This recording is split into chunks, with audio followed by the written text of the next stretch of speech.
সেবায় অবশ্য করণীয় ও স্মরণীয় বিষয়। স্ত্রী স্বামীকে ভালোবাসবে, স্বামী স্ত্রীকে ভালোবাসবে, এইটা যত বাড়ে তত আসে শান্তি।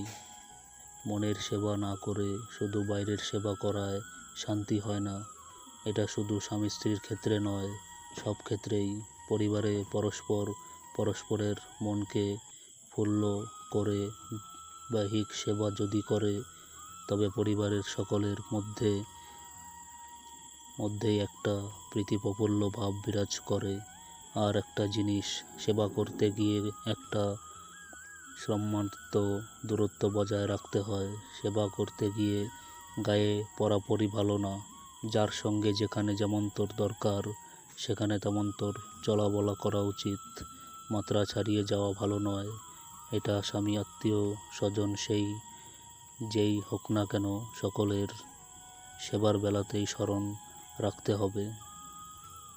জয় গুরু।